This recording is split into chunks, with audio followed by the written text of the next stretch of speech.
Okay, I want to welcome everybody to the Cape Fear Sierra Club Endorsed Candidates Town Hall meeting.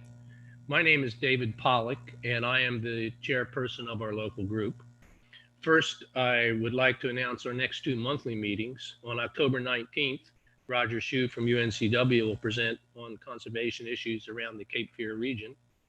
And then on November 16th, Cassie Gavin, the North Carolina chapter legislative lobbyist, will provide us with a post-election update. Club elections are coming up in December, so keep a good lookout as information is posted.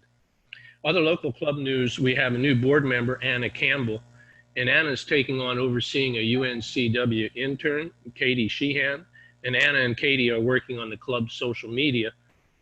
The Cape Fear Club is now on Instagram, and we hope we can increase our traffic on Facebook and the website as well.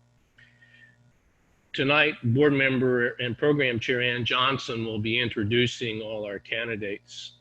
You will have the opportunity to submit questions via the Q&A box as candidates speak. We will field the questions after all candidates have had a chance to have spoken. Be sure to place the candidate's name or names at the beginning of your question so we can accurately direct the question after everyone has spoken. I want to thank board members Andy McGlynn and Pris Endo for all their time to make this event happen. Pris put a lot of time in on our PAC fundraiser mail out to members, and there is still time to donate. You should have gotten that in the mail. Some of you may wonder sometimes why on our endorsed candidates you don't see the national offices, and that is because those endorsements have to come from the National Sierra Club and not our state chapter. So now I think I'll turn things over to Ann.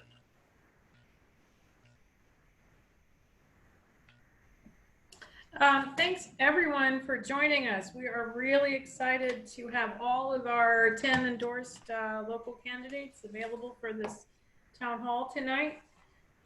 We have 3 candidates for the New Hanover County Commission, 5 candidates for the North Carolina State House, and 2 candidates for the State Senate. We're going to be having the candidates speak in that general order. As Dave mentioned, you can ask questions through the question answer function while the presentations are ongoing, but please indicate who you're directing your question to so we can go through that after all the presentations. If you want to find out what State House and Senate district you're in, you should go to ncledge.gov/find-your-legislators. That's ncledge.gov/find-your-legislators. And I'll go ahead and put that website information in the chat if you want to pick that up. And we're going to start with our Commissioner Jonathan Barfield. Commissioner Jonathan Barfield currently sits on the New Hanover County Commission. Commissioner Barfield has been a resident of New Hanover County since age 1 and graduated from New Hanover High School in 1984, if you want to figure out how old he is. He has been a licensed realtor since 1997 and is the owner of Barfield and Associates Realty. He serves as the County Commission representative for several local entities, including the Cape Fear Public Transportation Authority, the Cape Fear Public Utility Authority, the Local Emergency Planning Committee, and the New Hanover County Parks Conservancy. He has served on the County Commission since December 2008, and including several terms as chair and is seeking re-election. The Sierra Club Cape Fear Group is proud to endorse Commissioner Barfield and honored to have him speak to us tonight. Take it away, Commissioner Barfield. Thank you all so much for this endorsement. I have really enjoyed the opportunity to be endorsed by the Cape Fear Sierra Club since I ran for office back in 2008. And it is something that I don't take lightly. And it really is really humbling to know that you all think enough of me to indeed endorse me for the work that I've been doing in our community. You know, when I ran for office in 2008, the big conversation here was Titan Cement. And do we want to company that would come in with smokestacks and pollute our air and put particulate matter in the air. And that was something that I was definitely against, and as with many other citizens in our community. And there became a rallying cry from your group and many other groups in our community as well to find ways to even more protect our environment, whether it be air, in our water, our soil. And I just can't thank you all enough for the work that you all do here for us day in and day out. Back in 2010, our county was considered a non-attainment county by the EPA.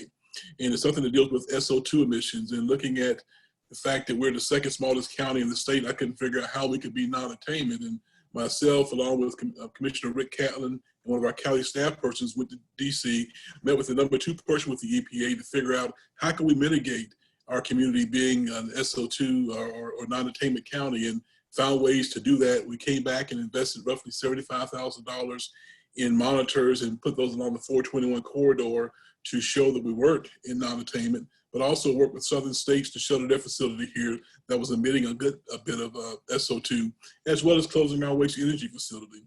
And through those efforts, we were able to get out of that, which was really hampered a lot of things here in our community. But then currently working with our county staff, we've implemented a stormwater utility that will indeed help us to protect, especially the northern parts of our county, but really all the county, because there's flooding in the southern part of the county as well as the northern part, depending on what type of storm that you see here. But putting in a utility that will actually help manage water flow throughout the county. And it's amazing when you look at a map and you see how water really flows, and it's really ditches and streams, but they're on almost every property in our community, and they get water going to different creeks and watersheds. It is so important that we keep those clean, number one, of debris, so that our residents don't face flooding here in our area as well. I'm excited that our landfill, we've talked a lot about the gas that's emitted from our landfill every day. Almost like when you see cows in the pasture, they're also emitting gas as well. And so we have kept our landfill, and we're actually starting to capture that methane gas now. And eventually we'll be able to sell methane gas as a power source back to our local power company. But again, all those emissions are now not going into the atmosphere. And imagine what that is doing for our ozone layer. It's helping to protect it even longer and longer and longer. I was happy to hear today that there won't be any offshore drilling off of the coast of North Carolina. That's something that we have all fought very hard for as well. And again, in trying to find ways to protect this valuable environment that we have. As she mentioned, I moved here when I was a year old. My father's from Wilmington. My mom's from Ohio. I got here as quick as I could, product of the school system here. Followed my dad's footsteps. My father, Jonathan Barfield Sr., he goes by Joe, was the first African-American elected to the Board of County Commissioners in this county since 1898. And the crazy thing is, there are only 2 of us, me and my dad. He's Jonathan Sr. and I'm Jonathan Jr. And when I ran the first time, people thought my dad was running. So I got votes on name recognition, which I didn't care how I got votes as long as I got votes. And just thank God I had the same name that my father has. But again, he also enjoyed support from environmental groups here, as well as when you come to my backyard, you'll see a plethora of trees and bird feeders and bird houses. And I just truly love nature to its fullest. But again, thank you all for your support. Look forward to hearing from all the other phenomenal candidates that I'm running with for County Commission. I can't wait to serve with Cal Horton. I can't wait to serve with Leslie Cohen. I think we're gonna make a dynamic team. Thank you all. Thank you so much, Commissioner Barfield, for those comments. If anyone has questions, you can direct those through the question answer function. We're going to move on to our next County Commission candidate by alphabetical order, Leslie Cohen. Leslie Cohen is running for New Hanover County Commission. She has lived in Wilmington with her husband, Jeff, since 2013. Leslie and Jeff ran a successful commercial graphics firm for years before transitioning to fine arts. Leslie is an artist whose paintings are featured in collections across the globe. Leslie became involved in politics here with the passage of the notorious HB2 bathroom bill in 2016, which threatened the rights of her adult children. In 2018, Leslie came very close to winning the then District 20 State House general election, once considered unwinnable by a Democrat. Today, after redistricting, Leslie is supporting Marsha Morgan for District 19 and is herself running for New Hanover County Commission to bring her very personal understanding of how the actions of elected officials affect the lives of actual people to our local government. The Cape Fear Sierra Club is excited to endorse Leslie Cohen for New Hanover County Commission. Well, thank you very much for that. Thank you very much for this important endorsement. I'm very proud to once again have earned endorsement from the Sierra Club. The environment has always been an issue near and dear to my heart, even though that wasn't the thing that got me off the couch and into the political ring. In 2018, I ran largely on the water issue. It was the centerpiece of the campaign. Environment's getting eclipsed a little bit this time in terms of county commission by the hospital sale and wave transit. But of course, public transportation is also an environmental issue. I very strongly believe that we need to give wave transit a dedicated funding source so that we can build a robust public transportation system here in New Hanover County and across the region. The other thing that is really huge in terms of environment with the county commission is a large part of our job is land use and the UDO. And I know the Sierra Club has been very involved in lobbying for more public input into the UDO and into zoning. That's something that I will push for us to go and revisit, to carefully look at the kinds of industries that we are allowing in our light industrial areas, and to make sure that if we have another titan who wants to come in, that we have a process for the public to be heard so that we can make sure we don't have to have that level of fight to keep these big polluters out of our area. We have a very delicate and beautiful ecosystem here. It is important to our survival in terms of weather and controlling flooding. It's important to our food supply that we keep our marshes and wetlands intact and healthy. And it's important to our economy to have these beautiful areas where people want to come and visit and where people want to come and live. And I have said for a long time, if you cannot drink our water, if you cannot breathe our air, all of the growth that we've talked about that is coming to this area is simply not going to come. And so while the environment is important to me just because it's my values, I'm also very pragmatic about it. If we don't have a clean and healthy environment, we can't have any of the other wonderful things we want in this area. We can't have a strong tax base to support good schools. We can't provide the services that we want to provide to our citizens. And quite frankly, I don't know if even we're going to want to live here if we don't really take care of this, much less all of the people coming in. So protecting our way of life means protecting our environment. It is a top priority in everything that I do. And the other big piece of this is transparency. Transparency is not happening the way that it should be right now with the county commission. And I think Commissioner Barfield will agree with that. We have a lot of stuff that is happening with one or two commissioners talking to the other because we don't have the agenda review meetings going on. So I want to get those rescheduled and have them televised so that everyone can see what's going on. I also want to move those 4 o'clock meetings to 6 o'clock to make it so that there's more of an opportunity for more citizens to be involved and be informed with what's going on in the county commission. Again, my name is Leslie Cohen. I hope that I will have your vote if I haven't had it already. I hope everyone has a voting plan because it's very important with COVID. And if you have questions for me here or otherwise, reach out to my campaign. I answer all voter questions personally. So thank you very much.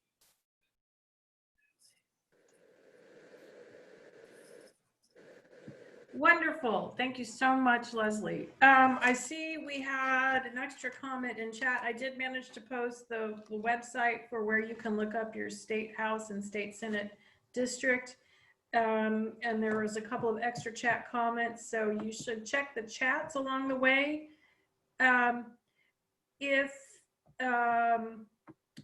For information, and I do see we got a question in the chat. I would really urge the attendees to put the questions in the question and answer Back is enforced. We'll check both, but if you really could, we're going to be looking for the questions and the question answer, and we're looking for information that the candidates or the Sierra Club is providing in the chat as we go along.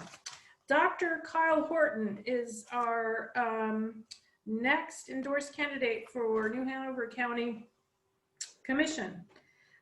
Dr. Kyle is an internal medicine doctor who earned a master's of business administration and in a physician leadership development program, which included training in the complexities of healthcare, economics, and policy.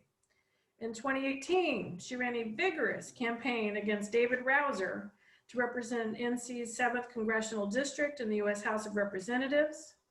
Today, Dr. Kyle is bringing her knowledge, commitment, and enthusiasm to her run for county commission. She is committed to reversing recent changes to the transparency of New Hanover County governance that she believes run counter to basic democratic norms and values. And the Cape Fear Sierra Club is pleased to endorse Dr. Kyle Horton for New Hanover County Commission.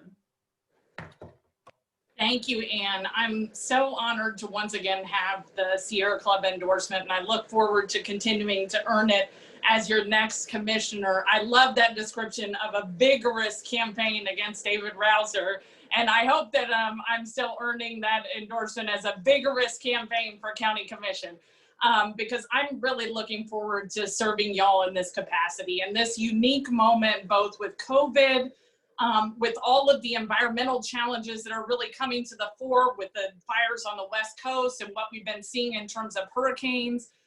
This is really a moment in which I hope to bring my public health knowledge and further environmental health knowledge to the fore, and really to build a healthier and safer future for New Hanover County. Many of you know that some of these environmental fights that I've taken on over the years as your ally with Sierra Club are personal. That one of my extended family members, Dewey, was one of the 11 people killed when the Deepwater Horizon exploded in the Gulf.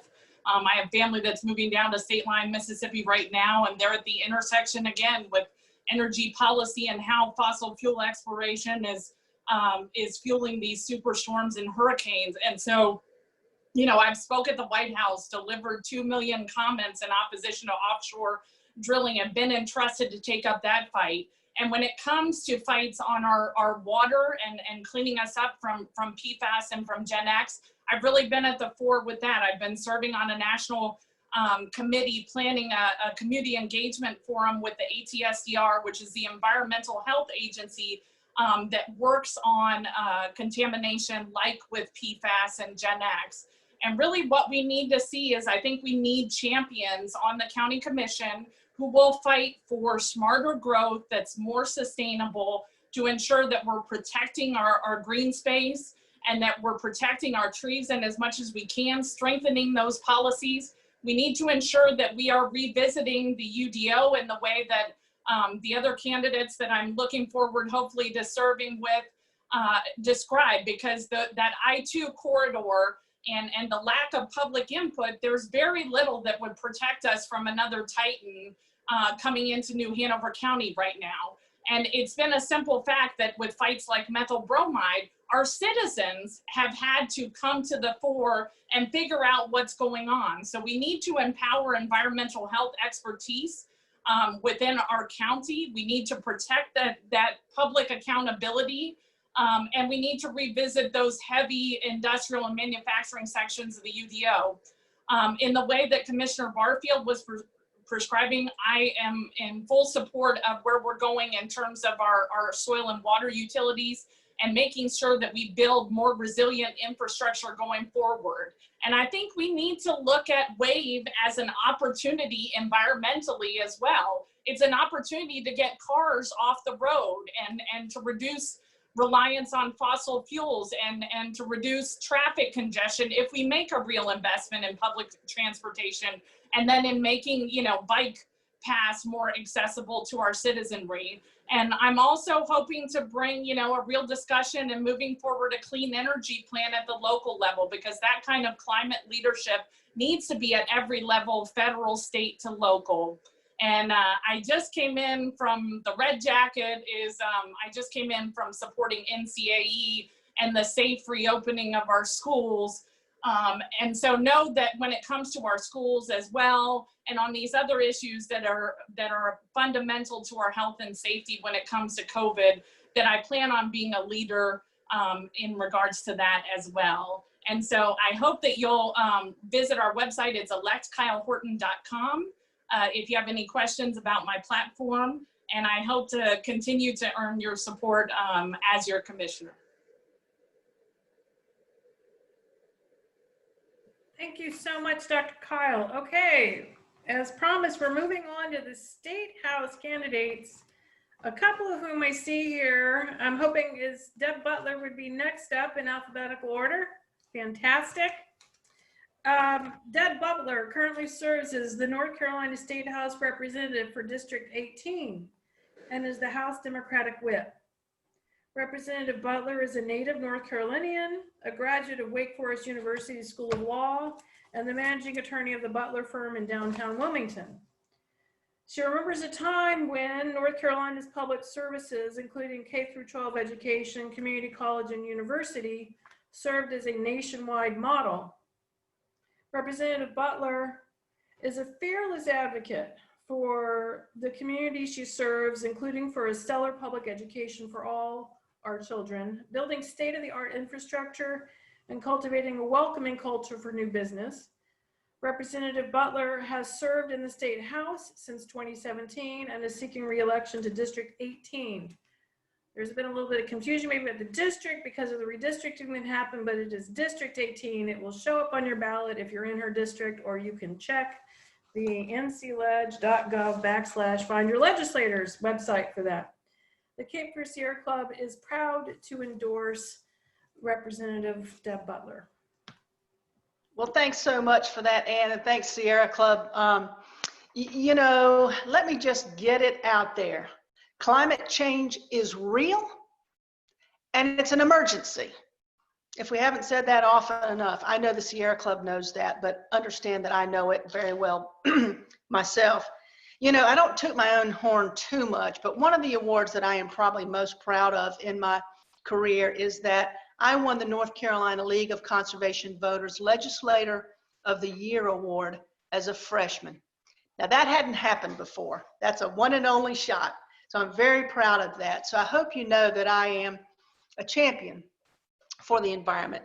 As Commissioner Barfield said, I was in the trenches on that Titan fight, and I've been in those trenches ever since.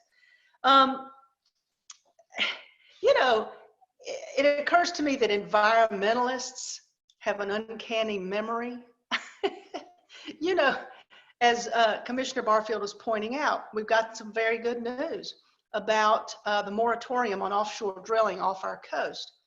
But I know that the members of the Sierra Club remember that Tom Tillis, who is now going around acting as though this was his big idea, used his first floor speech on the United States Senate floor to advocate for offshore drilling. So let's not make any mistake about who the champions of the environment are.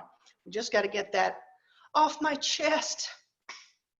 So that's the thing about candidates. You don't want to endorse somebody who's in it for political expedience.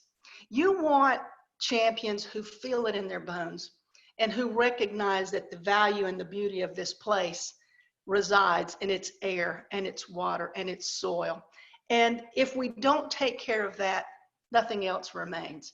And I think that certainly the Sierra Club understands that. Certainly all the people on this panel understand that.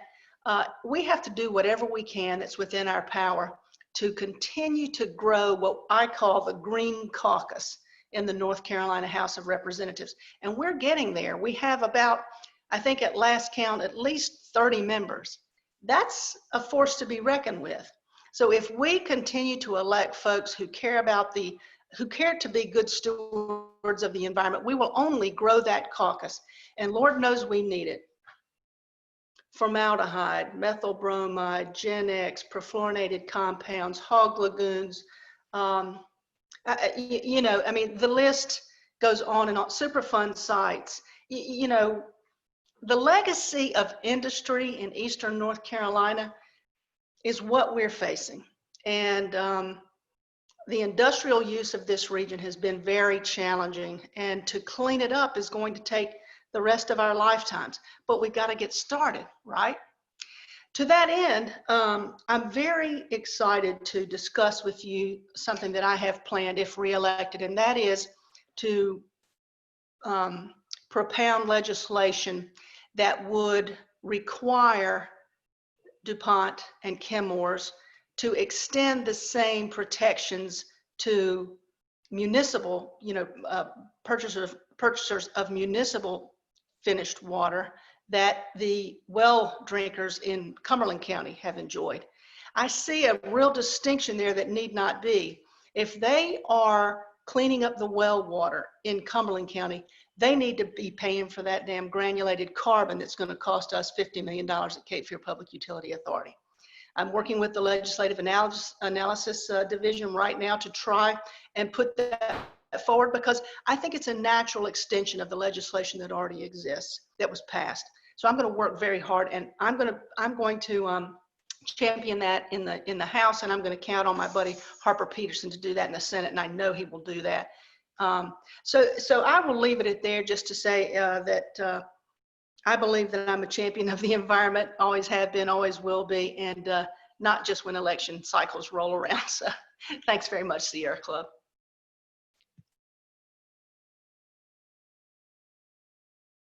Thank you, Representative Butler. Next up, we have Adam Erickson, who is running for the North Carolina State House Representative for District 20. Adam earned his master's in teaching from UNCW, go Seahawks, raised his family in Wilmington, and teaches and coaches at New Hanover High School. Adam believes that as citizens, we have a responsibility to build and support the communities we want to live in, and that we need real leadership on the issues that impact our lives every day, including quality education, environmental conservation, affordable health care, and healthy economic growth. The Cape Fear Sierra Club is happy to endorse Adam Erickson for the North Carolina State House District 20. Well, thank you so much. Thank you for having me. It's an amazing honor to be endorsed by the Sierra Club. And it's a huge honor to be with so many amazing candidates. I'm a first timer here, and while I'm not a woman, I was raised by strong women, and in an era when we need more women running things, I hope I champion a lot of the ideas that are going to move us forward together. So I'm grateful to be here with everybody. It really is truly an honor of my life to run for office and to be with all of you. I remember not long ago, I mean, even today, and being an environmentalist was really a denigration, like an ugly thing to call somebody, a tree hugger, or all kinds of, insinuations. But without you, without groups like Sierra Club, where would we be watching out for us?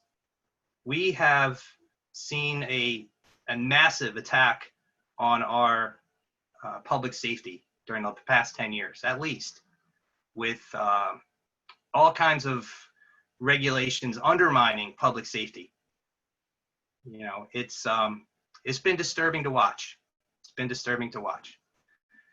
I moved here with my family for the beach. We love the beach. We love the small town. This took us out of our natural comfort zone, so to speak, but this is an amazing community. There are so many incredible people per capita in this small town. But would I have moved here if I had known that we were a contaminated community? This Gen X crisis. I don't know. Will the next generation of businesses and people who will bring all of their expertise and professionalism to this area, will they move here? It's something to consider. So I'm running to be an advocate, not a politician, a person looking out for other people.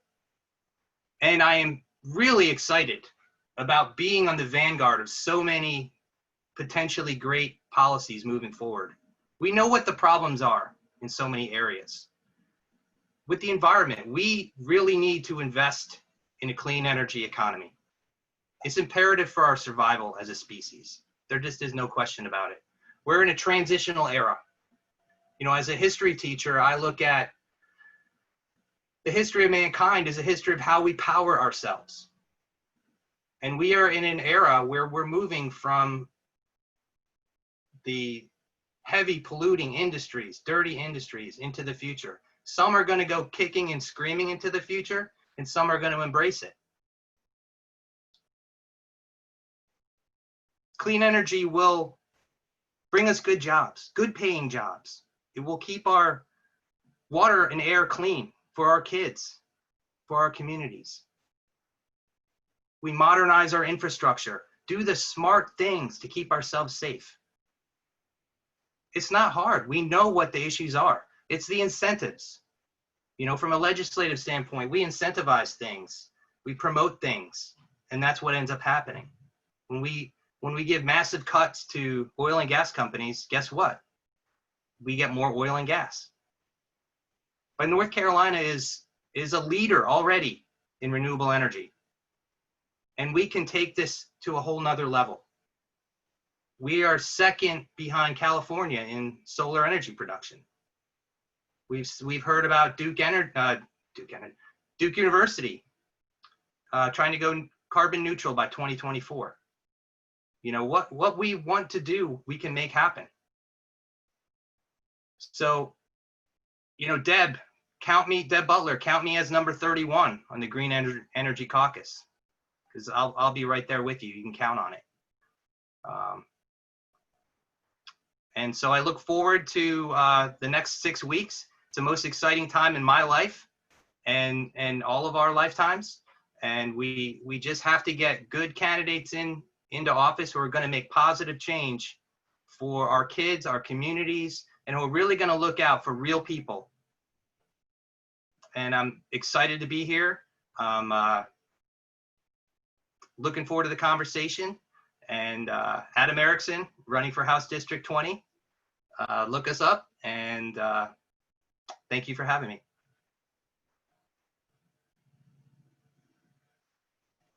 Thank you very much, Adam. Next up, we have Debbie Fintak. Debbie is running for North Carolina State House District 16. Debbie is a Pender County resident and retired educator of 38 years in elementary, middle, and high schools with a master's from NYU. Since her retirement, she has dedicated her time to stay with the Pender County community. Sea Turtle Rescue Volunteer, thank you, Debbie. Willard Community Playground Organizer, and climate and anti-drilling activist. So that's exciting that we've actually had some success with the anti-drilling. Debbie plans to bring fresh ideas and positive solutions to the many issues important to her community and to break the logjam of politics in Raleigh. The Cape Fear Sierra Club is pleased to endorse Debbie Fintak for North Carolina State House District 16.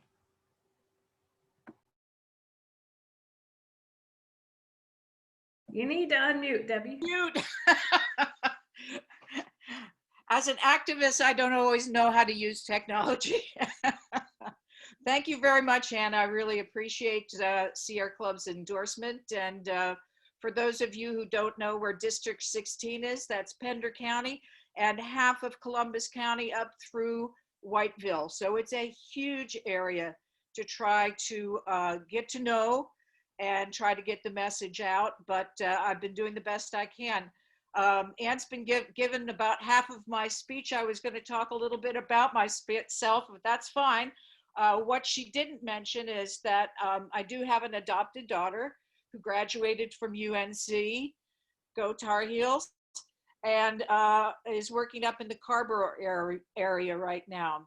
Part of my teaching career was working overseas, and so I got to see a variety of environments, ones that worked, ones that didn't work, pollution that was really bad. And so I feel that I have a global sense of what this earth can be like or not like as we take a look at it. And of course, we need to preserve it as best we can.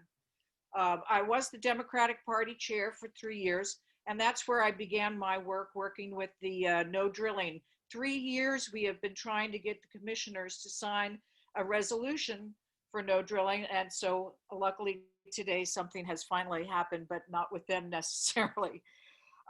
Sea turtles, I had a nest this year, and 113 little hatchlings came out one night, and that was a beautiful sight to see. So you see, I live in Surf City, I live on the beach, I appreciate clean air, I appreciate clean oceans, I appreciate the clean land, and we've just got to keep it that way.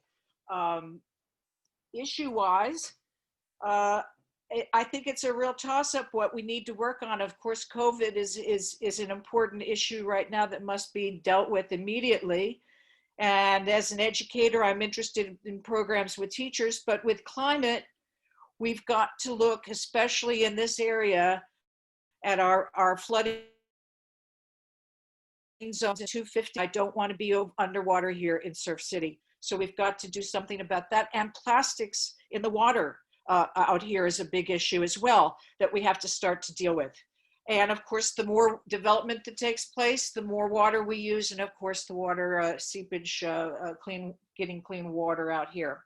I do plan to support the governor's plan, the green plan. And of course, I'm number 32 now, Debbie, on your caucus.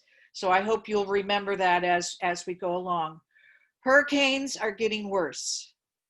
And so if we don't start dealing with climate change, they're just going to continue to get worse and worse and worse. So I was accused of being a radical leftist today on Facebook for my views about the fires out in California, but so be it. So be it. I'm a radical leftist.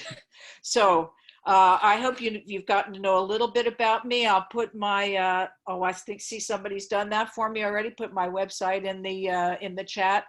And I look forward to going there and representing the Sierra Club. And thank you again for your endorsement. Thank you, Debbie. That was great. Next up is Marsha Morgan. Has she rejoined us yet? Marsha, great, thank you. Marsha is running for North Carolina State House District 19. Marsha earned her PhD at the Ohio State University and worked as an educator and then had a career as a military officer in the Army. Through her 25 years of military service, including assignments in Korea, Germany, and the Netherlands, and 2 tours at the Pentagon, Marsha learned how to make difficult decisions at high-profile levels, how to stand strong through tough times, how to care for those under her charge, and how to prioritize scarce resources. Marsha is committed to community service, to improving our economy, providing equal opportunities for all, and protecting our environment. The Cape Fear Sierra Club is excited to endorse Marsha Morgan for State House District 19. Thank you, Ann, and thank you, Sierra Club. I'm very honored to have your endorsement for the second time around. It was a really close race last time. Thought we had it until that hurricane hit. I want to start back in the early 90s. There was reference made to my military career. My first tour at the Pentagon, I eventually wound up on a special staff for the Chief of Staff of the Army, and part of what I represented was the Corps of Engineers. And that was when I first really became aware of how environmental issues could impact different things that were going on. And I was really surprised when the Corps came in to brief the Chief of Staff of the Army and say, we're going to have to shut down a big training range at Fort Polk, Louisiana, because there's a red-cockaded woodpecker that nests there, and it's an endangered species. And, you know, I have to say, as a fairly young officer, it caught my attention that an entity as large as the United States Army would pay attention to the environment, to what was going on, and would in fact change their way of doing business. Because I was also a maintenance officer, it impacted things like how do you change the oil in vehicles so that you have less contamination? of being very aware of everyday actions that you just hadn't thought of before, and to try and make a difference. So my activism, I guess, or my concerns started about 30 years ago. I am running for House District 19, and I want to, if you're not aware of how that changed with the redistricting, it is about 55% in New Hanover County and 45% in Brunswick County. So the Cape Fear River runs right through the middle of it, and it goes along the beaches. Obviously, water is a big issue to District 19, and the quality of the water, both in terms of the pollution and also in terms of offshore drilling. I'm very interested to see, my opponent had already come out in favor of offshore drilling, so I'm kind of curious about what he's going to say now with the latest, what position he's going to take. But obviously, the pollution that is going on, whether you're talking about the coal ash spills or you're talking about Comores and the Gen X, is a real issue. And we've got to get hold of the corporations, get their attention. We need to strengthen DEQ so that it has the firepower to monitor what's going on, to establish fines, and to enforce fines at a level that will get their attention. We need to make sure that these corporate polluters are responsible for cleaning up their own messes and not being allowed to pass it on to taxpayers. As we all know, and you know, with my background as an educator as well as within the military, I think that North Carolina has two treasures that are just can't be violated, and that's our children and our environment. If you break or you destroy one of those entities, you can't fix it overnight. You have to be in it for the long run. You have to make sure that we are doing the things now that will protect the future. Otherwise, there will not be any opportunities for children to grow and play and experience the beauty that we have here. I think that in terms of education, again, I tie that into the environment, that you can teach about climate change. Make sure that children learn about science. They learn how to analyze these things for themselves. So education is also a key part of protecting the environment. Anyway, I'm kind of a hands-on type of person. Been a member of Sierra Club for a number of years, the John Muir Society. Over the summer, spent Friday mornings taking a team out on the Carolina beach to do beach cleanups, 8 o'clock every Friday morning. Just trying to do little things to help make the world around us a better place. And I think that's what we all are trying to do. And God willing, the creek don't rise, I can be number 35. Thank you all for your time. Thank you very much, Marcia. Next up, we have Christopher Schulte. Christopher is running for North Carolina State District, House District 4. Chris and his wife, Shelley, live with their 2 children in Richlands, North Carolina. Chris is a community college professor in psychology with a master's in science from the University of North Texas. As an educator, Chris brings the critical thinking skills and science-based facts necessary for effective leadership. A key reason he chose to run is to help us move away from the current anti-intellectual and narcissistic era and to make a better world and future for his children and the community at large. The Cape Fear Sierra Club is pleased to endorse Chris Schulte for State House District number 4. Thank you so much, Ann, and thank you so much to Sierra Club for this awesome endorsement. I am excited to be running for office. As Ann said, I am a psychology professor, so you might be wondering, why the heck are you running for office? I ask myself that same question a lot as I work my full-time job and raise my 2 kids under the age of 4.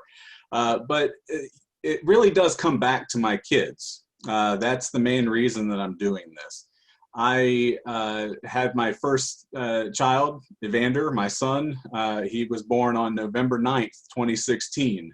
If that date sounds somewhat familiar, it's because it was the day after the Orange Buffoon took over the White House. And so I was on both hands, I was on one hand very happy, best day of my life, having my first child born, but I was also horribly distraught, thinking about all of the horrible things that were going to come, and it's even worse than we thought it was going to be. And so I was with my son. He was very early. He was 6 weeks early, and he ended up in the NICU for 2 weeks. My wife had some complications when he was born. So I was actually the first person that got to spend a lot of time with him down in the NICU. And I remember very distinctly being distraught, but also trying to comfort my child and that kind of thing. And I remember saying to him, I know he was a newborn, but I still talk to him, is that I said, you've got to fix this. I don't know what else to say, but you have to fix this. And the second those words came out of my mouth, I recognized that that's a really unfair burden to place on my son. That it is my responsibility to do something about this. And so I very quickly decided that I was going to get more involved with the Onslow County Democratic Party. I became a vice chair. I'm currently the third vice chair. And I was very much involved in that. But as I continued to see not just the horrors of what's going on the federal level, but I moved here in 2008, and I have seen since 2010 what the Republicans have been doing in the General Assembly. And so I'm horribly concerned that we don't have the right people up there doing the right job. And so when my daughter was born last year, I said, you know what? I have to keep fighting. I have to run for office because my opponent is a 5-time incumbent. He was going to be running unopposed if I didn't run. And so I decided that now's the time to walk the walk. And I am so concerned about so many different things. Environmentally, the District 4, that's part of Onslow County, but also all of Duplin County. So it's a very rural area. And so a lot of agriculture issues come up as far as the environment are concerned. And that most of our small farmers are very much in tune with the environmental needs of our communities here. But it seems that we have some real issues with some of the hog farmers and not protecting their neighbors in those ways. And my opponent was very much a proponent of shutting down those lawsuits that came after the hurricane, and certainly even since then, that a lot of hog waste has been falling on usually people of color's houses near those corporate farms. And so the other part is that certainly, climate change. I have 2 kids under the age of 4. I don't want to see them growing up in a world that is going to have Category 5 hurricanes coming every year, flooding everything out. I don't want to see horrible droughts and all these other wildfires, things like that. I want that to end. We have to do something now. Our drinking water, as many people have talked about already, we have to take care of that. I always get the Onwassa reports every year or whatever, and they always say, well, we got all this stuff in here, but it's fine. As long as you don't drink the water for like 30 years, it'll be fine. That's not okay. We need to stop that. And so I think the main way that we do that is by electing people like myself and these other fine individuals here to be those champions for the environment, for our children's futures. And I'm going to go up to Raleigh when I beat Jimmy Dixon, and I'm going to make those changes. I'm certainly going to be an advocate for ending the corruption, certainly making sure that we are going to end gerrymandering. And when we take over the House and the Senate in the General Assembly, we're going to make sure we draw those lines fairly. We're going to make sure that an independent commission is going to be drawing those lines. That will hopefully start to clear up some of the corruption that's there, getting people pulled out of this entrenched kind of district that a lot of our Republican opponents are in. And so thank you all so much for the endorsement. I am so proud to have that endorsement, and I'm looking forward to joining everybody up in Raleigh that's here tonight. Well, thank you, Chris, for putting yourself on the line to oppose someone who definitely deserves to be opposed. Next up, we have State Senator Harper Peterson. He's currently serving in the North Carolina State Senate for District 9. Harper is a graduate of UNC Chapel Hill who moved to New Hanover County in the 70s. He and his wife Plunkett are partners in several local businesses. Harper has served on the Wilmington City Council and is Wilmington Mayor, so some of you might recognize him from, in addition to his service as state senator. He is a founding member of the Cape Fear River Watch and Clean Cape Fear. He has also been instrumental in spearheading a variety of economic development activities, including the North Side Plan and the Wilmington Riverwalk Initiative. Cape Fear Sierra Club is proud to endorse State Senator Harper Peterson for re-election to State Senate District 9. Thank you, Ann. Can you hear me? Good. Well, thank you, Sierra Club. First, I'd just like to recognize a few people with your organization. I never claimed to be an expert in all the areas I work for, and I have to begin with local folks, Chris Endo, Andy McGlynn, Aaron Carey, and up to the state level, Cassie Gavin, have been mental in my mentors with regard to environmental, climate change, environmental justice issues, educational issues. Thank you. I like to tell people that I decided to run 2 years ago because I felt so bad for Representative Butler down here on the coast all by herself, surrounded by red Senate and House districts. So I decided she needed some help, and I'm encouraged that we have some great candidates, as we've listened to tonight, that are going to add to this movement, this shift from red to blue along the coast. So Debbie and Chris and Marcia and Adam, almost ready to say welcome aboard because we are going to make some change. There's an urgency. I felt this 2 years ago when I ran. Not only a great fan of the governor and his agenda for healthcare, accessible, affordable, quality healthcare for every citizen, reinvesting in a sound basic education for every child, a living wage and job opportunities for every desiring, hardworking man and woman in our state. And of course, clean drinking water is a human right. I don't need to go over the Gen X Comores challenge that we face, but and as Deb Butler was ticking off some of the issues, it feels like an assault from all sides when you step back and look at it. Not only pollution, chemical discharges throughout the state in our air, our water, our soil, but the industry of agriculture, swine and poultry, how they pollute the environment and harm our health. Coal ash has been mentioned, wood pellets, the biomass industry, the deforestation of our forests, how important that is to our environment. Offshore drilling can't be brought up enough. The threat is still there. One accident could destroy our economy, our environment, our quality of life. So we've got plenty of challenges. And as legislators, we are in Raleigh to develop policy and then pass legislation that supports that policy to address these key issues.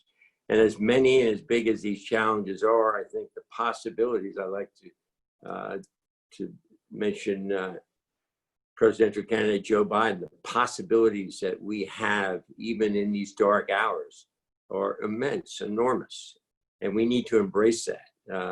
We don't want to wallow in just one setback after another, whether it's at the federal, state, or local level.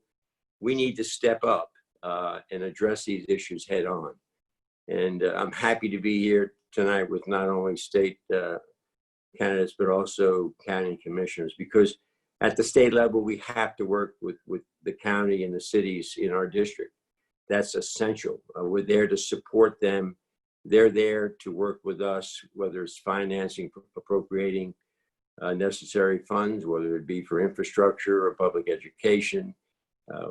So we're there to help work with their policy initiatives as well. And we have to listen to them because they're on the ground. Too often in Raleigh, legislators only are surrounded by lobbyists and rarely get a chance to get on the ground and face to face with their constituents. Fortunately, I was a mayor and council, so I appreciate the importance of that. But again, we rely on county commissioners and city council members and mayors to help us, guide us. I'd like to mention Deb, just a comment. She was environmental legislator of the year. And I'll end on this, Ann.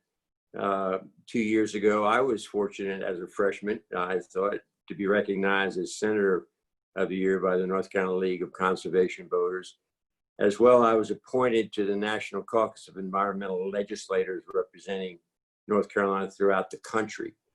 Now, that's recognition that you question, why would a freshman be anointed or designated or whatever. And it's because of the support and the direction, inspiration I've received from so many. I can't overstate that. It's very important, and I will continue to rely on you. But one recognition that I've received, and I think this is important for me and my constituents as I run in 2020, is I was recognized by the North Carolina Chamber as a jobs champion. And for me, that says that you can be both. Adam, you can be a tree hugger, conservationist, and you can also be a job creator, a job champion, supporting economic development. And I know Jonathan is a big champion of both of those as well, but that's important because that's a description that I want to carry as a legislator. And I think the two go hand in hand. The opportunities with climate change, climate reality, and COVID is part of that, is job creation. And we talk about renewable energies, solar and wind and thermal. We talk about infrastructure. But when you address hurricanes, we see the storm or fires in the West, the hurricanes, the storms constantly battering us. There's jobs there, and we need to mine those as well. Reforestation is important, I think. So there's a great opportunity, and I'm inspired, and I have been for decades, going back to the 60s, but looking back to the 1930s and President Roosevelt's Civilian Conservation Corps as a model to take men and women, millions, it was just men back then, but millions, and give them a job in meeting these challenges. And now we're looking at a climate conservation corps, an opportunity to make men and women, especially in low-income communities, and train them in the tools and the skills they need to address this urgency. This is real. This is the last generation that will be able to mount an offense against climate change and all the destruction that it's bringing. So again, Marcia, I'm with you. Think globally, act locally. We need to do that in little ways, in big ways. We need to work together, and we need to get things done. We need to know where we want to be in 1, 2, 5, and 10 years, and get there with good policy, good legislation, and good legislators. So I'm happy to be with this group tonight, supporting your great efforts. And let's move forward with some questions. Thank you. Well, we have, thank you very much, State Senator Peterson. We have one more candidate before we move on to questions, and that is David Sink. Oh, I'm sorry. David, I apologize. David Sink is running for North Carolina State Senate District 8. David is a native North Carolinian with his doctorate from Virginia Tech. He is a veteran and also served 30 years in the North Carolina Community College system. David recently emerged from retirement to open a Meineke Car Care Center in Leland, where he's also a member of the Rotary Club. David is running because for too long, legislators have been ignoring schools and teachers, gutting social safety net programs, undermining environmental protections, and chipping away at our fair voting system. David is committed to a transparent government that is committed to all of its people. The Cape Fear Sierra Club is excited to endorse David Sink for State Senate District 8, and we hope you get to join Harper in the State Senate. Thank you, Ann. And we're muted. We can hear you, David. Okay, thank you, Ann. Thank you for the opportunity tonight to join this group, and a double thank you for the endorsement for the Sierra Club. You know, many people have asked me, why in the world are you running for the state Senate? Because I'm clearly not a politician. But as I have seen over the years as a community college president and serving in the Army active duty for several years, that there are a significant number of people out there that have given up just because they feel like they don't have a voice, that no one listens to them. I've never been one to hide behind trees and throw rocks. I've always stood out and voiced an opinion, especially when I see that something is not right. And I can unequivocally tell you that as we have traveled, as our campaign committee has traveled to 4 counties of Brunswick, Pender, and Bladen, and a part of New Hanover, there are a significant number of our citizens in this part of the state that feel like they don't have a voice. So one of the things that I have learned over the years in my career is that if you're going to be a leader and speak for others, the first thing you have to do is to be a good listener. And as we have traveled these 4 counties and have listened to the residents of Southeastern North Carolina, there are 8 points that we have put together in our platform that are important to the people. And it's also interesting to note that no one that we have run into knows who their state senator is. So my opponent not only doesn't represent the people, he doesn't show up, and he certainly doesn't listen to them. So the 8 points of our platform that I want to share with you now those points are a result of listening to the people in this 4-county area. Now, the first point of our 8-point platform is diversity. I embrace diversity. I think that, and I know that all religions and all races are valid, and that people in places are much stronger and they're better off by diversity. The second point in our platform deals with injustice, and we must fight injustice. We know that Black lives cannot matter until all lives cannot matter until Black lives matter. And so racial and gender equality is a right. I care about the environment. That is the theme that we're talking about tonight, but we must know right up front, this is not rocket science. The world is bigger than just America. We must hold corporate polluters accountable. We must deal with the fact that climate change is real, that global warming is real. It is unconscionable to me, and I still haven't had any people in elected positions explain to me how a industry like DuPont and Chemours knowingly can dump forever chemicals into our drinking water source, the Cape Fear River, for over 40 years and not be called on it, not be held accountable for that. I don't know if it's because the Department of Environmental Equality has been underfunded, or let's follow the money. let's see who these corporate polluters are giving their money to through their PACs of people in the General Assembly. And let's stop that immediately to, again, hold these corporate polluters accountable. The next point on our platform is we know that love is love, that the LGBTQ plus community should have all rights. The next is science. I believe in science.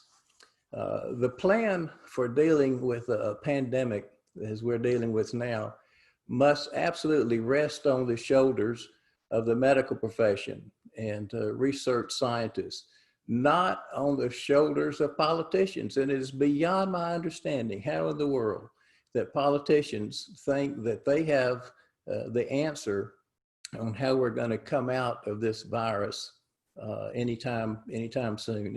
It's another one of those no-brainers that it has to be on the shoulders of the medical profession. My campaign believes in empowering women. Women rights are human rights, and women deserve full inclusion and equality.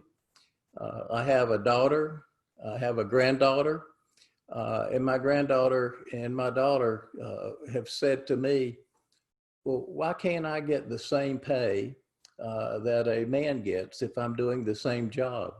So it is absolutely imperative that we fight to make sure that we pass the Equal Rights Amendment when I get to the state Senate, because I don't want to have to listen to my granddaughter say, why not? There are only a few states that haven't passed that. We need to do that. The next point is expand access to health care. Again, it's another brainer. Let's just all get to Raleigh and put the folks in Raleigh that we need there to pass the expansion of Medicaid. I mean, that should not be a political issue. It's a no-brainer. There are only, 10 or 11 states that have not expanded or passed Medicaid. That would give an additional probably 600,000 residents in North Carolina access to health care, the people who need it the most. And it would help us that are fortunate enough to have insurance, because our bills will go down, because people that don't have health care go to the emergency room, and that's the most expensive form of receiving health care. So again, we need to take that out of the politicians' hands who vote against it because they think, well, that's something that President Obama had to deal with, and they don't support it simply because of the partisan politics. And of course, my opponent, the incumbent, has voted against that. And he's been in position for about 10 years now to help the citizens of Southeastern North Carolina, but he hasn't done it because he drinks that party Kool-Aid that says we cannot pass the expansion of Medicaid. The last point is education. I clearly support education. I was a community college president for 25 years out of my 31 years in the community college system. And I have seen the difference that a trained workforce can make in a community, but in the lives of the people. I think that the first thing we need to do is get a clear-cut answer on how the money for the North Carolina Educational Lottery is being spent. My position is 95% of that money must go to the public school system, to the community college system, and to the state university system. And we must put a focus in the high school and community colleges for applied technology programs. Yes, I have the Meineke franchise for Brunswick County, and I would hire 2, maybe 3 trained technicians tomorrow, but yet they're not available. And if we want to have clean and high-paying jobs come to our part of the state, we have to have a trained workforce. All of us can't go to the university system and get a 4-year degree. Back in the 60s, I was told by our English teacher and a guidance counselor and a football coach, if you don't get a 4-year degree then you're just not going to amount to anything.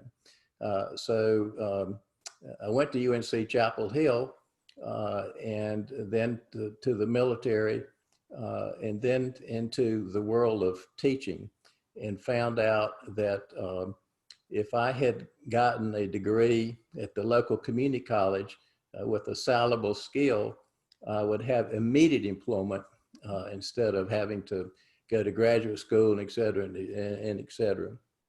So education is very dear to my heart. When I get to the state Senate, I'm going to promise two things. One, I am not going to accept any PAC money. So I will be very much aware of that industry cannot buy my vote. Duke Power, Kim Muir's, NRA, I'm not taking that kind of money, and big oil. So they need not come knocking on my door.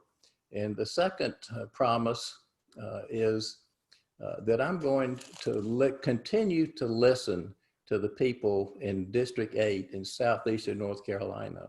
I want people to know that I will hold town halls. I will listen to their needs. I will have a town hall at least once every 3 months in each of the 4 counties that I'll be representing. As I started, Ann, by saying I'm not a politician. I'm not a politician. I may never be a politician, but I do know one thing. I know how to listen to people, and I know how to step up to the plate and be their voice once I have heard their concerns and what's on their mind as they sit around their own breakfast table every morning and say, we can do better. And yes, we can do better. And that's why I'm running for the North Carolina State Senate District 8.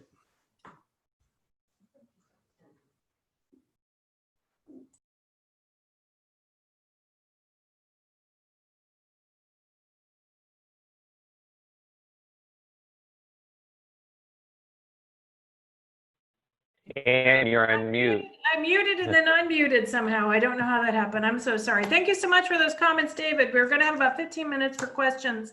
I had a couple of comments I wanted to say. We have the Cape Fear Sierra Club covers more than just Wilmington and New Hanover County. We cover multiple counties. That's why we're the Cape Fear region. And we have endorsed candidates that cover at least the following counties: New Hanover, Brunswick, Pender, Bladen, Duplin, and Onslow. Is there a county I missed there? I think we got them all. Okay. So with respect to the folks attending, what I want to say is we have, first of all, it's really inspiring to hear all of these amazing local candidates. Truly, it makes me so glad to do the work that I do with the Sierra Club on a volunteer basis, that we're able to, support such great candidates. And the thing is, these candidates are running for office, but it's our job as the voters to elect them, to get them elected. So everyone who is attending, who is not running for an office, it's your job to figure out which House and Senate district you're in. We have by now posted that website link, the web address for that, where you can go to the North Carolina legislature.gov site to find that. You have the, once you figure that out, you have the links for all of the candidates' campaign. That's all in the chat. And then it's up to you to then take all of this information about these great candidates and talk to your friends and your family and your colleagues and your neighbors and your dog walker about getting these good folks elected. They're running, their job is to run, our job is to get them elected, okay? So with that, we're gonna take a look at some of the questions. Let's see, going to questions. Hopefully I won't mute myself. So for the county commission candidates, on a near weekly basis, low-lying sections of River Road, Water Street, and Battleship Road are flooding at high tide due to accelerating sea level rise. At the same time, the Unified Development Ordinance is written to encourage high-density residential commercial development in the riverfront mixed-use district in areas presently threatened by sea level rise. If elected, how will you address New Hanover County's future with sea level rise? So we did that with, let's see, who's by alphabetical order? Who was first? We could just, who wants to go ahead and jump in? Commissioner Barfield, do you have a response to that question? You know, the first thing is to recognize that sea level rise is real. And again, I mentioned earlier that we are capping methane gas at our landfill. And methane gas is one of those gases that indeed help to deplete the ozone layer, which increases heat in the universe, which increases the melting of the polar ice caps, which increases and helps sea level rise indeed happen. Wave Transit is also going to compress natural gas buses as many as they can, and most of the buses now are compressed natural gas, which is not putting out CO2, which is another one of those gases that causes our ozone layer to depreciate. Cape Fear Public Utility Authority is also going to more hybrid vehicles and really experimenting with that to find a way to decrease their environmental footprint, so to speak. When you look at the neighborhood River Lights off of River Road, that's a community that the city actually did a voluntary annexation on, as the county would not approve what they were looking for there. And so you do see some flooding in that area. My wife's from Key West, Florida. We were down there a couple of years ago, and when you let foot of Duval Street, there's the streets flood every day because they're right there at the ocean and water's coming in. The same thing on Water Street. And again, just recognizing that it's real, number one, and then putting policies in place that would limit development in those areas, number two. Do you have any comments you would add, Leslie, and then we'll go to Dr. Kyle? As Commissioner Barfield said, many of these areas that you're talking about are actually controlled by the city. So there's nothing that we can do about the development in those areas. But I do want to revisit the UDO and look at where we have those high flooding areas and really give some good thought about how we are zoning those and make sure that we are not making that problem worse. Also, a tiny correction there, compressed natural gas does release CO2, but less than gasoline vehicles, but that is not a zero emission vehicle. But yeah, we have a lot of work to do on this, and unfortunately, it's a global problem and we can't stop it. So we have to really think hard about how we're developing in those areas. Dr. Kyle, any comments to add to that regarding the flooding? Yeah, essentially, I think everything's been said, but I mean, to me, it's a fundamental matter of being aggressive in how we're addressing climate that I addressed in my opening remarks, but then being proactive in the way that I talked about smart growth, that we are being smart in how we use the UDO as a tool, and ensuring that the density of development, reflects what infrastructure we have. And so in many cases, we're going to be having to work in synchrony as much as we can with the state that really hamstrings us on some of the things that we can do in terms of development, but really making sure that we're being proactive and incentivizing the kind of development that respects our unique geology and geography, and that is going to keep us safe with the reality of sea level rise, but bringing forth that clean energy plan to try and do our part towards being good stewards of our environment and reducing our dependency on fossil fuels.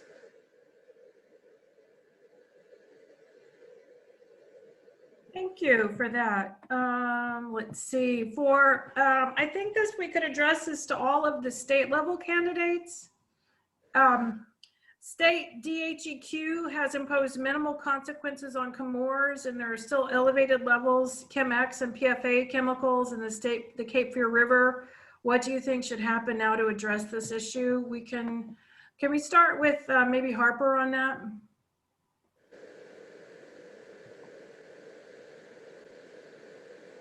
Okay, Harper, you're doing my trick. You need to unmute. Right. A depleted Department of Environmental Quality, Health and Human Services, DOJ. We've overcome that in the Republican agenda by implementing a consent order. We fined Comores $12 million. We've required them to install a $100 million air emissions filtration system. Also now an addendum. Now they're responsible for no more more discharges from their site. But again, the pollution is over 40 years. It's in the soil, the sediment, it's in the ground. And as Deb mentioned, I introduced a bill 2 years ago. They need to pay for their damage, their mess, the cleanup. They need to pay for their health impact on our populations that have been drinking this water and breathing it. So we need to put more punch into that regulation and enforcement. It's like having a fire department or a police department. You need to man them and you need to equip them to do their job. We haven't been able to do it. With a new legislature, we can do that. Just one comment, and I'll make it quick. The cost of climate change and sea level rising, these flooding events, I know the county is looking at doing risk assessments on the cost to government buildings and infrastructure, as well as private. Beach renourishment is important to our economy, so we need to stay focused and really realize and understand and appreciate the cost, because we cannot keep taking these $15 billion hurricane hits. We won't be able to sustain ourselves. Sustainability. Representative Butler, do you have anything to add that you'd like to add about the Morris settlement, and then if anything you have to say about the sea level rise? Yeah, just briefly, we know the contamination in this region, and that's one thing. And the cleanup is going to take us a very long time. The overarching policy issue, I think, is one that requires us to embrace the precautionary principle that says, as these people apply to discharge anything into our public trust resources, the burden should fall on them to prove that it does no harm. We haven't had that heretofore. And so it doesn't do us any good to keep cleaning up if we allow it to continue. So we've got to stop it on the one end and begin cleaning, and it will take generations perhaps, but we have to start working both ends towards the middle by changing the way we allow discharge permitting to take place. And that will, that's a logical starting place.